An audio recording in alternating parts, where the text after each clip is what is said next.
I'm Jeff Ross. I'm game director on Days Gone. Jeff, what are you showing here at this Sony event with Days Gone?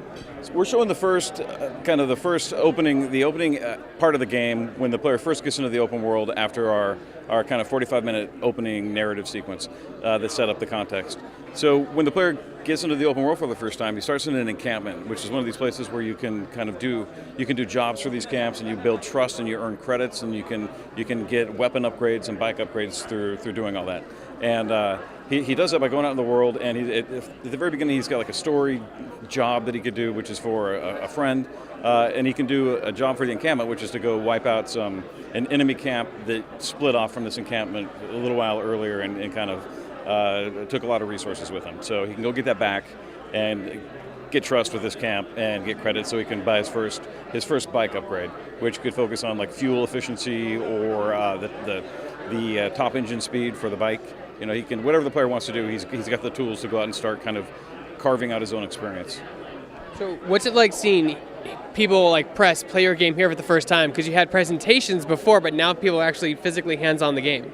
You know, it's tough letting your baby go out into the world, you know, watch people play it and stuff, but at the same time, it's really cool that we're proving that it's real, you know, because when we release a demo and everything, it's completely real, but the internet never believes anything. That's what I heard, that people are like, this isn't real, it's pre-rendered. Yeah, you know, and we go to a lot of work to make it real and make those demos work and play them, and it's stressful. So I'm just excited to get the message out that everything you see that we've released and that you've seen released thus far is legit. So I had 30 minutes of hands-on time, and there was a plethora of mechanics and things I discovered just by wandering around. I saw contaminated zones, bandit camps, I forget what you call them. Bandit camps, right? Bandit camps, yeah. Marauder camps, basically other human survivors that are just as desperate as either one of us would be in the circumstance where you find a group of people to band together with, and you're good with them, but you don't trust anybody else, and so it's just very dangerous for you and them. So it's cool that you just wandered around and found them. Like, we're really trying to kind of ride that fine line of telling the player what to do and letting them just go out and discover on their own.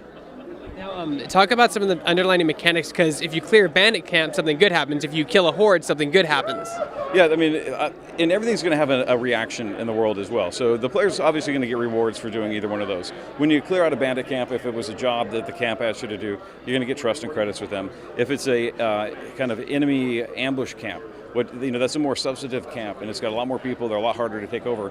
But once you do, you get a new fast travel location to that area. You get a weapon locker. You get a new recipe to learn how to create do-it-yourself field weapons. And more importantly, you get an open world respawn location. So when you die, you're not going to lose as much progress as you might have before, because you've got kind of a beachhead established, at the new location. You talk about some of the different enemy we'll encounter. We know that there's the freakers and the bear, but anything else that you can tell us? Yeah, we got wolves, we got infected wolves, we've got the infected bear, we got regular bears, and we've got crows that are, we got crows, and we've got infected crows called criers. I heard him say something to himself. He's like, I gotta stay away from those crows. And I was like walking around, I'm like, what crows? Oh God. Now, early on, you only see the regular crows, and like they're kind of tells for the environment. Where you see a lot of crows circling overhead is kind of a cue to the player that says, hey, maybe there's a lot of death or a lot of kind of things here that might be, there could be an infestation zone, for instance. And infestation zones are they're clusters of freaker nests where they sleep at night. And if you go in and you burn out all these nests, it's difficult because you kind of piss off all the freakers and they come running out on fire and they try to get you. But once you survive it and clear out all the nests, you've removed this big red band from the map. And the infestation zone is what we're calling it. And what that does is it allows you to fast travel through that zone. So you can, as you go through and you unlock new locations, it doesn't mean that you're opening up an actual safe network to travel through them freely. So there's all kinds of different systems and subsystems of content types that the player, once he understands what the reward is, really kind of drives him and motivates him to want to do them more, and so he can reap the rewards. I know that you have infected bears and regular bears, because it's like, well, if the infected bears don't kill you, the regular bears will. Absolutely. It's all about escalation. So get the player used to one and then to kind of twist it with them later. I mean, the world knows the Rager Bears are coming, but it takes a while for the player to kind of find them in the ecosystem, or rather for them to find him. Can you talk about, as much as you can, a little about the story, like what's going on in this world? Was it a virus? Like, when does it take place? That kind of stuff. So it takes place the day after tomorrow, basically modern times. And it's a global pandemic. It's a virus. We don't really, there's some storytelling about it, but it's not really about answering the cause of the virus, or if there's ever going to be a cure. This game in story is really more about what does this virus do to the place and the people, and how does it change their behavior and their survival instincts, and that's what the experience manifests out of. It's just desperation, trying to survive between all these people trying to do the exact same thing at any cost. What's the biggest challenge when making an open world game in 2018/19? It's that the bar is really high for everything these days.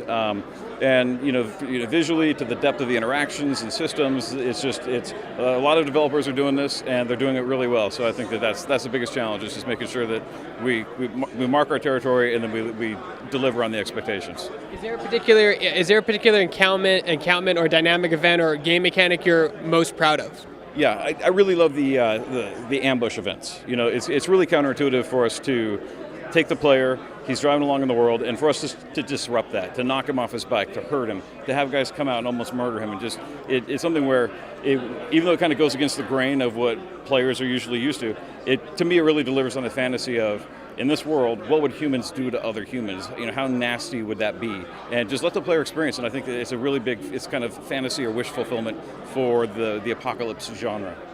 When does the game come out and what platforms will it be on? Obviously PlayStation 4, but that's all I can tell you. Our release date does have a release date, but I can't tell you that yet. Sometime in the future. In the future, definitely.